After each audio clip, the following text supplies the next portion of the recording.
today you can borrow for 10 years at 4.4%. Instead, you're choosing to borrow at 5.4%. Mark. And what you're doing, you know it and I know it, and all those people sitting behind you know it. You're paying 5% to borrow money when you could pay 4% to borrow money. You announced you were going to do that back in November 2023. You're working cross purposes with Jay Powell, who's We're not working. And the reason you're doing this, is try to give the economy a sugar high 5 months before. What a political firestorm in Washington today. Senator Kennedy came out swinging, absolutely tearing into Biden's former Treasury Secretary during one of the most intense hearings we've seen all year. It was sharp, it was heated, and at moments, downright brutal in the best way. The senator didn't hold back, calling out what he framed as the sheer absurdity of continued borrowing while interest rates climb. He suggested it's all part of an effort to prop up the economy's image ahead of election season. Stick around, because I'm about to break down every moment of this explosive showdown, and you won't want to miss a second. Thank you, Mr. Chairman. Madam Secretary, always good to see you. Likewise. Right now, in our current fiscal year, by our, I mean the federal government, we're running looks like about a $1.1 trillion deficit. Is that correct? About 1.6, I believe. 1.6 trillion. I'm sorry. It's even worse than I thought. And that, of course, means that we're spending $1.6 trillion more than we're taking in revenues. Is that right? That's correct. Okay. And we're filling the hole by borrowing money. Is that correct? That's correct. Now, if you personally were borrowing money, would you rather pay 5.4% interest or 4.4% interest? The less the better. Ma'am? The less the better. Okay. Then why aren't you doing that with federal borrowing?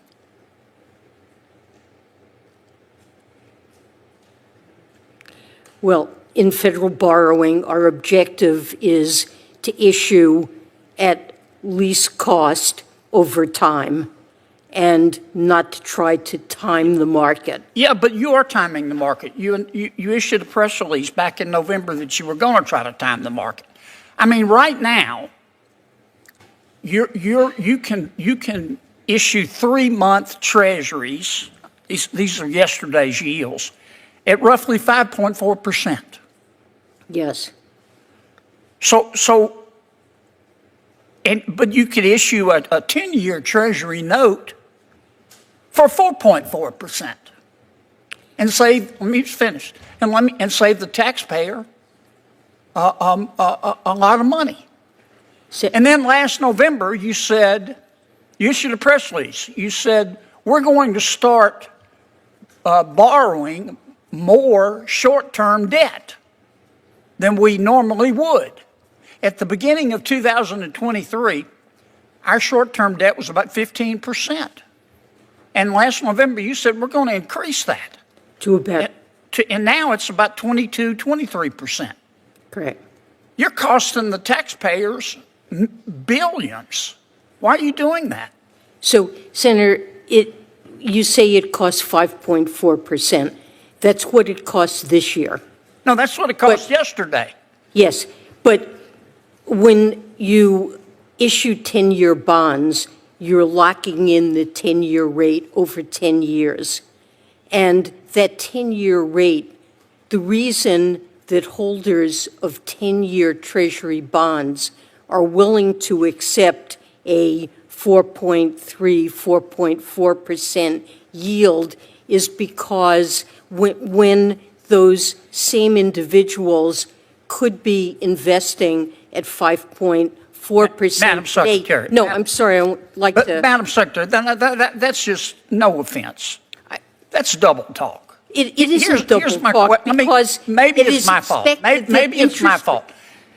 No. Today you can borrow at for 3 months at 5.4%. But instead, you're choosing, strike that. Today, you can borrow for 10 years at 4.4%.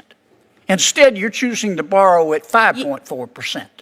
Market participants believe that... That makes no sense. Market participants believe that short-term interest rates will come down, and they will come down to a level substantially So you are below trying to time the current 10-year rate. You are trying to time the and market. so, no, it isn't a question of timing the market. It's we issue across the curve in a regular and predictable way. No, and you, the reason you announced that last paying, November. You announced last November. I can show you the press release where you said that we have decided to start issuing an inordinately large amount of short-term debt, didn't you?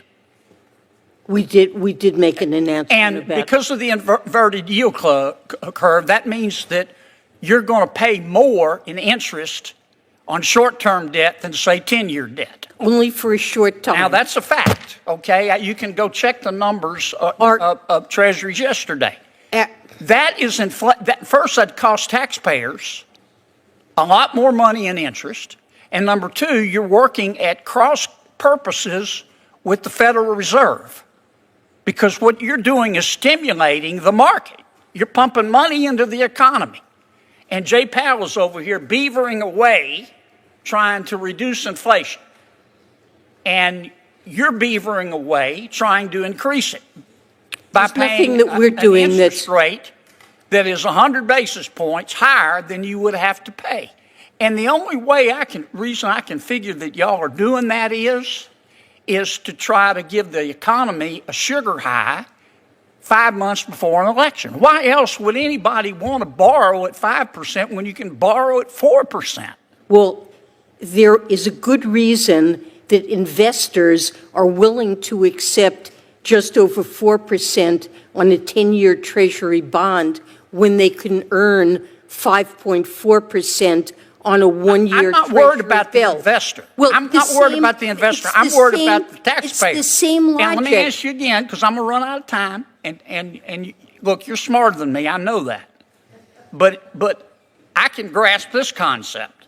You're borrowing at 5% when you could borrow at 4% to deficit spend. If I borrow it, and it makes absolutely no sense to me why you do that. If I borrow, other than the reason to try to artificially stimulate the economy. If I borrow at 4%, if I borrow at 4.5%, I'm locking in that cost over 10 years. Yeah, but you just said you weren't trying to time the market. Well, you are trying to time the market. It isn't trying to time the market because this is something that is a regular part of our policy. When short-term rates are high, it is and long-term rates are lower. The reason for that is that market participants expect short rates to go down, and they expect them to decline over 10 years to substantially under 4.5%. So even if we pay more this year than it would cost to borrow at a 10-year rate of 4.5%, the expected cost over the 10-year life of that borrowing can be the same or less than it would be if we issued a 10-year note. Now, we're not trying to time the market. We have a policy that we want to hold the issuance of short-term bills in line with recommendations of the Treasury Borrowing Advisory Committee. Can I say something now? Madam Secretary, I'm going to say it again. You're a lot smarter than me. But my mama didn't raise a fool. And if she did, it was one of my brothers. And what you're doing, you know it and I know it. And all those people sitting behind you know it. You're paying 5% to borrow money when you could pay 4% to borrow money. You announced you were going to do that back in November 2023. You're working cross purposes with Jay Powell. We're not working. And the reason you're doing this, is try to give the economy a sugar high 5 months before an election. Now, you know that, and I know that. There's nothing about issuing short-term debt that creates a sugar I'm out of high time. for the My chairman economy. says I'm out of time. It's good to see you. He's such affable. He's just very nice. The hearing opened with Senator Kennedy leaning forward, eyebrows raised, setting the tone immediately.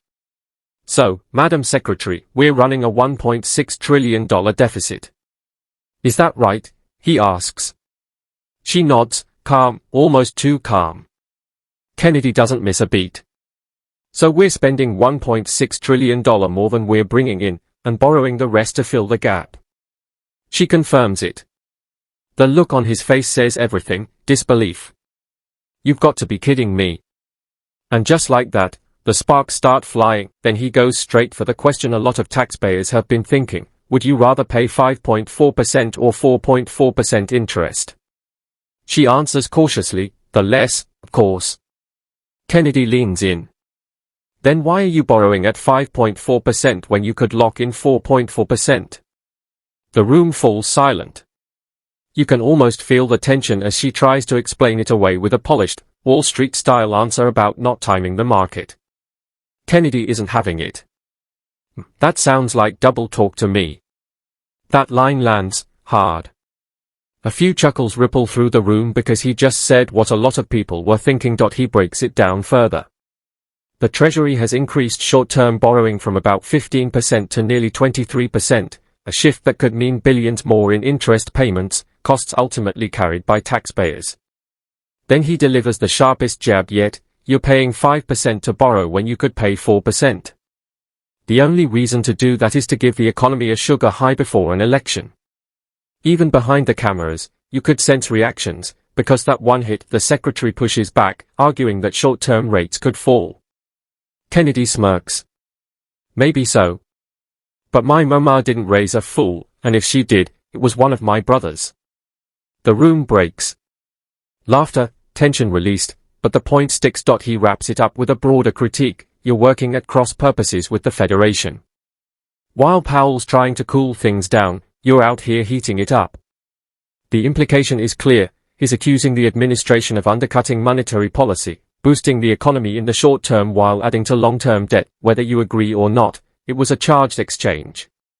Kennedy challenged the strategy, questioned the reasoning, and made his case in a way that definitely got attention.